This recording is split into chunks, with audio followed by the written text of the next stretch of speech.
second weekend of the MaximumGroup.net VAG Trophy is from here, the world-famous Brands Hatch circuit. It's 1.1 miles in length and it's going to be full of action.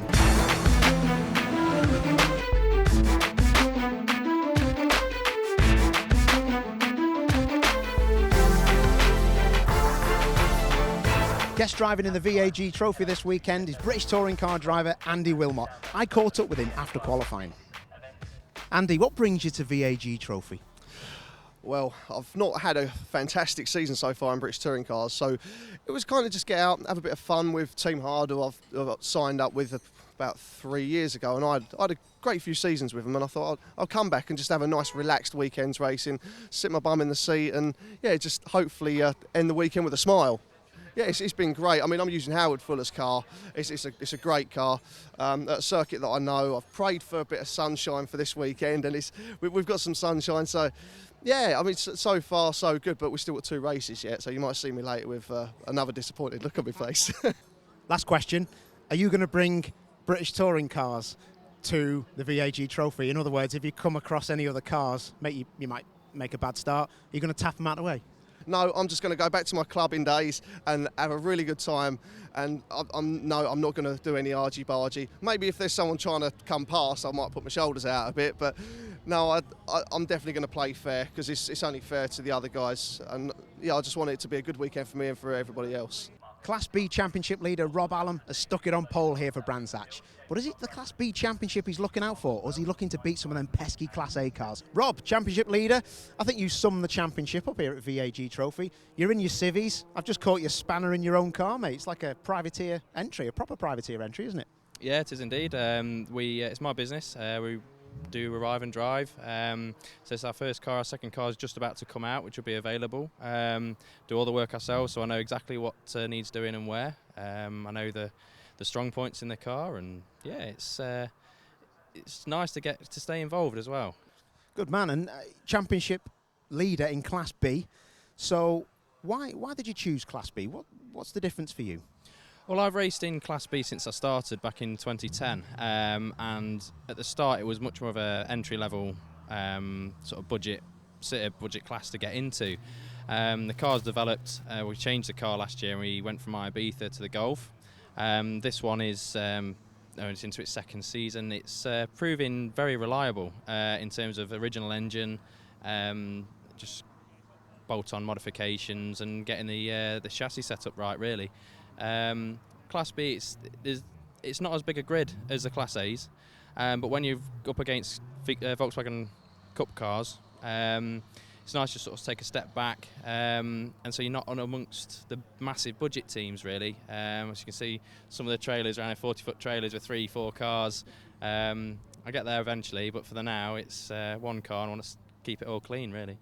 Race 1 is sure to be an absolute cracker. We've got touring car legend Andy Wilmot on pole, but in his 3rd ever car race, we've got Tom Swain in this machine here. So we're going to watch out for these front 2. But as we look backwards, these guys are quick as well. So Cole slicks into the first corner at Paddock Hill Bend. Let's see how they get on. Now it's over to Ben Evans in the comms box. Thanks, Paul. And this is how they line up then, with Andy Wilmot and Tom Swain on the front row. Then Rob Cox and Paul Evans, James Powell and Paul Taylor on row 3 from Martin Cully and Tom Walker. As ever in the MaximumGroup.net VAG Trophy, a huge field. It's Lee Christopher who completes the top 20 as we get ready for the start here on the Brands Hatch Indy circuit. The red lights are on. Out they go, a little bit of creeping, and that's a good start from Tom Swain. An absolutely rocket ship getaway, though, from Paul Evans, who looks to try and jump into the advantage as they sprint to Paddock Hill Bend for the first time on the brakes. And Andy Wilmot, though, looks to dispute the lead very late into paddock for Wilmot. He may have just done enough in car with Chris Moen. He's right in the thick of the action as they climb up to Druids for the first time. Plenty of jostling for position in the early stages, and it's Wilmot who leads the way up into second place. Then it's Tom Swain. It's Paul Taylor in the silver and yellow Seat who's in 3rd, and Evans, having made such a good start, has been shuffled down the order quite rapidly in the Scirocco as everybody's cleanly through Graham Hill Bend. They flick through Surtees, left then right, as we just have a glimpse at Richard Morgan in car with Chris Mowen. He's in the thick of the action, just down the gear. They all hug the inside line through clearways, making sure there's no space to try and challenge before sprinting onto the Bradham straight. Not a straight at all, of course, more a progressive right-hand curve before they climb uphill very slightly and then steeply downhill through Paddock Hill Bend. It's Andy Wilmot in the white and green car, who currently leads the way ahead of Tom Swain's very distinctively liveried Scirocco. Scirocco's though great looking cars, and Swain doing a good job in these early stages of keeping Wilmot honest through the tight left-hander at the Graham Hill Bend, and then the sprint along the Cooper Straight. Good scrap a little bit further back as well. Martin Cully putting pressure on Richard Morgan. Cully in the Beetle as Swain arrives into clearways. This time he has the luxury of taking a slightly more swooping line through, almost bounces on the Scirocco's suspension as he now picks up the pace along the Bradham Straight, tries to get into the toe from Andy Wilmot.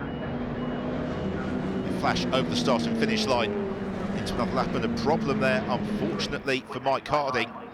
So Harding's race a little bit ruined as Richard Morgan comes under real pressure from Cully. They've got James Pyle just in front of them. Morgan, though, covers the inside line as there is John Robbins in his Seat.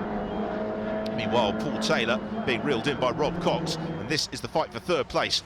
Waved yellow flags, of course, at Surtees because the problem for Mike Harding, so there's no way through at that point for Cox. Instead, he looks to line up the run through clearways, and the laps here on the Brands Hatch Indy circuit are reeled off so rapidly. Pole position for Andy Wilmot, just 52.7 seconds, and therefore almost an overtaking manoeuvre could be a lap in the making. So through they come over the start and finish line. On the brakes for Taylor, on the brakes for Cox, down through Paddock Hill Bend. Meanwhile, out front, Andy Wilmot just stretching his legs over Tom Swain. Cox again just shows himself to the inside of Paul Taylor at Druids. Taylor has the luxury, though, of taking the conventional racing line as he wanted to, and as long as he just sticks to his ground, it's going to make it very tricky for Cox to get past. But it's coming along the Cooper Straight where Cox is strongest, and he may have a chance here in the Gulf as he looks to the inside to Surtees. Taylor tries to shut the door handle to door handle, but through goes Rob Cox into third position. That was a really brave move from Cox, very nicely done. And that was racing in the MaximumGroup.net VAG trophy at its very, very best, because it was clean, close, competitive, but no contact. Meanwhile, Lee Christopher is trying to make progress up through the order. Mike Harding back in the running, and Christopher looking to the inside, couldn't quite thrust his way past. We've got waved yellow flags heading into clearways. We know not the reason for that, other than that they have got to wait until they see the green flags before they can get racing again, and that takes away some of the opportunity for Lee Christopher. Meanwhile, we go back in car with Chris Mowen, and he is being demoted by John Stevens. So Stevens slides past at Druids. Pretty much wherever you look in the field, there are some great battles going on. That's Rob Allen, who is leading Class B. He is, though, under a lot of pressure at the moment from John Robbins. Robbins, a Class A runner, but Allen doing a fine job mixing it with some of the Class A cars. So over the start and finish line, the pair of them head into another lap. It's a short and sweet race, this one, just 15 minutes race duration.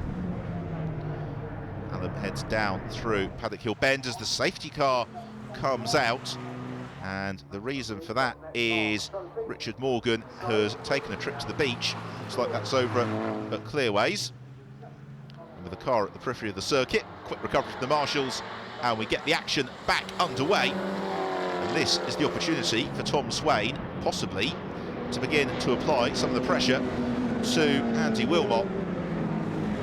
So they accelerate underway. I think one or two of them may be caught napping a little bit, as Simon Tomlinson, showing strongly up in 6th position, has lost a fair amount of ground, the leading group. Meanwhile, Chris Mowen, oh, that's a little bit sideways through Paddock Hill Bend, and around he goes. Hello, gravel, and he is well and truly stuck. Oh, disaster for Mowen. The Golf is bunkered, and that brings out another safety car. And frustratingly for the drivers, as Mowen is going to get a toe out of there. The race clock ticks onwards, and that's a brilliant restart from Andy Wilmot. He has rocketed away from Tom Swain, who's now with his mirrors very full of the car of Rob Cox. So they head in towards Paddock Hill Bend once more. We are getting very, very deep into proceedings here. And that has been a really well-judged restart from Wilmot, as now Cox applies the pressure to Swain into Druids. Oh, big slide for Rob Cox there at Druids. He was over-exuberant with the right foot, one would suggest, and he did very well to stop the rear of the car from overtaking the front. All the while, though, he's broken some way clear of Paul Taylor in 4th position. It's still, by the way, Rob Allen who is leading Class B, as Wilmot accelerates through clearways, sprints along the Bradham Straight. Comfortable advantage over Tom Swain, with Rob Cox next along. So across the line they flash now. The heat haze shimmers off the cars. Beautiful day here at Brands Hatch, perfect conditions for motor racing. And this has been a thoroughly entertaining encounter from the MaximumGroup.net VAG trophy. So Andy Wilmot leads the way. The battle, though, that's going to go all the way to the flag, which is not that far away from us now, is the fight for 2nd and 3rd, because Tom Swain and Rob Cox still just about a car length between the pair of them. Likewise, James Pyle is applying the pressure to Paul Taylor, but here through the final turn, accelerating out of Clark Curve, it is going to be not quite a lights to flag victory for Andy Wilmot, but almost, as he accelerates through, takes the checker flag and victory in the first race of the weekend for the MaximumGroup.net VAG trophy. A look then at the results. Wilmot wins it from Tom Swain, who did hold off Rob Cox. An excellent 8th and Class B honours for Rob Allen, and the Class B podium completed by Barry Cully and Tony Taylor in 11th and 12th place respectively. So for the first time this weekend, time to celebrate with the bubbly on the Brands Hatch rostrum. I needed that. I really needed that. After this year so far, how it's gone, that's a massive confidence boost. Just to put a smile on my face, and now I just feel, yeah, that's so far everything bad that's happened this year. That's just giving me a boost to carry on for the rest of the year, no matter what it throws at me. I just wanted to prove something to myself, and that was real good fun.